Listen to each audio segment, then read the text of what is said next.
या बातमीचे प्रायोजक आहेत हॉटेल रोहित।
कशाबद्दल आज एमआयडीसी पोलीस स्टेशन वैष्णव मारुती ते वर टेकडे नगरपर्यंत जाणारा रस्ता हा गेली अनेक वर्षापासून खराब होता।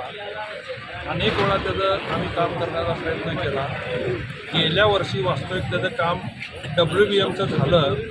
त्याचं पूर्ण निधी मंजूर असताना तिथल्या लोकांनी हा निधी बाजूच्या रस्त्याचा हिस्सा करू नये म्हणून सत्तेचा गैरवापर करून ते रस्ता अडवण्याचं काम केलं।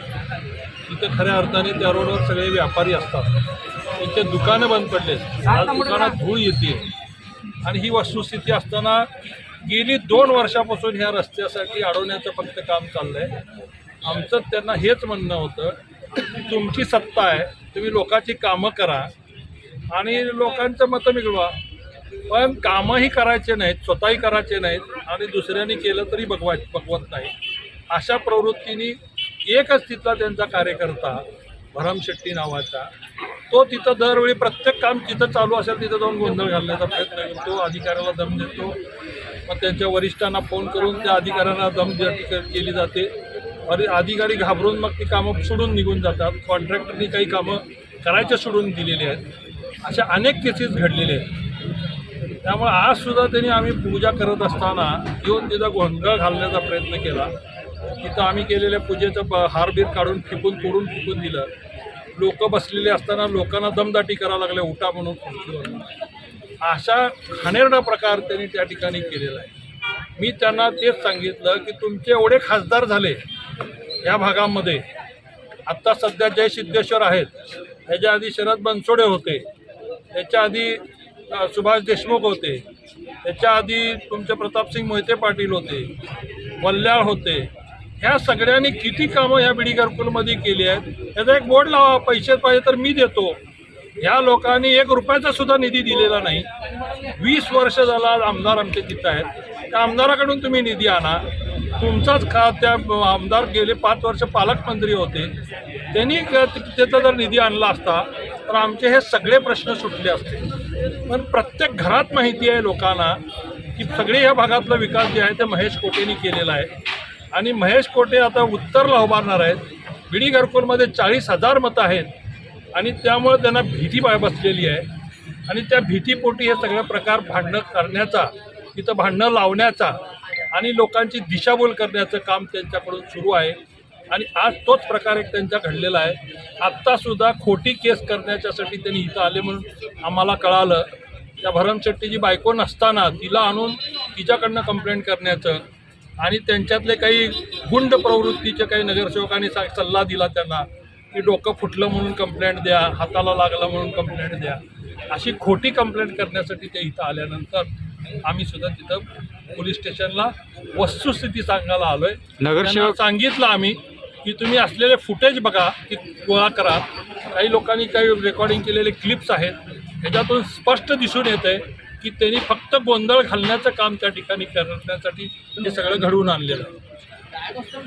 आणि असंच जर होत असेल तर विकासापेक्षा जर भांडणं, आजपर्यंत 30 वर्ष झालं मी नगरसेवक आहे, 30 वर्षात इथं कुठलीही भांडण आजपर्यंत झालेली नाही आहे. उलट शांततेने आज त्या भागाचा शांतता असताना केवळ BJPला सत्ता दिल्यानंतर त्या सत्तेचा उपयोग लोकांना व्हायच्या ऐवजी जर लोकांमध्ये भांडणं लावण्यासाठी होत असेल तर ती मला वाटतं बीडी घरकुलची लोक सहन करणार नाही. सर, आताच आपण उल्लेख केलात की गुंड प्रवृत्तीचे नगरसेवक आहेत, त्यांची नावं काय आहेत गुंड प्रवृत्ती? आता ते काही लोकांनी त्यांना सल्ला दिला ना, त्यांचं रोजच काम आहे पोलीस स्टेशनमध्ये कंप्लेंट्स करणं, हे तुम्हाला पण नावं माहिती आहेत. तर त्या लोकांनी त्यांना सल्ला दिला की लागलं असं काढून MLC वगैरे काय म्हणते ती करा आणि मग महेश कोटे आणि त्याच्या मुलाला अडकवा, अशा पद्धतीचा एक कुटील डाव त्या ठिकाणी सुरू आहे. आणि त्याच्यासाठी इथं स्वतः मालक आले म्हणून मला कळालं. आमदार साहेब जर विषय वाढवण्यासाठी आले का मिटवण्यासाठी आले याची माहिती घेण्यासाठी आम्ही MIDC पोलीस स्टेशनला आलो आहे. मग काय माहिती काय भेटली सर? त्यांनी सांगितलं आत्ता काही नाही आहे, त्यांचं म्हणणं आहे की त्यांना लागलेलं आहे. म्हणलं फुटेजमध्ये काढून बघा, कुठेही कोणी त्यांना मारलेलं नाही आहे. ते स्वतः जर खोटं काही केस करण्यासाठी प्रयत्न करत असतील तर आमच्याकडे सगळे फुटेजेस आहेत आणि सकाळीच मालक त्या ठिकाणी येऊन गेलेत. मग मालकानेच त्यांना हे करायला लावलंय का असा सुद्धा त्याच्यात अर्थ निघतोय. मालक आणि त्यांचा मुलगा सुद्धा तिथं सकाळी आले होते याच रस्त्याच्या कामाच्या ठिकाणी. मग त्यांनी ह्यांना प्रोत्साहन दिलंय का ह्याच्यात शहनिशा करावं लागेल असं मला वाटतं.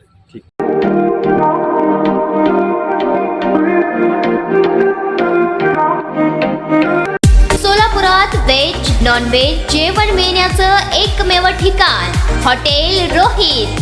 चवीला टेस्ट हॉटेल रोहितचे जेवण बेस्ट. बर्थडे पार्टी, कार्यक्रम, विविध पार्टींचे ऑर्डर्सही स्वीकारले जातील. ग्राहकांसाठी खास पार्सलची सोय. आमचा पत्ता हॉटेल रोहित, 7 रस्ता अपोजिट कारीगर पेट्रोल पंप, सोलापूर.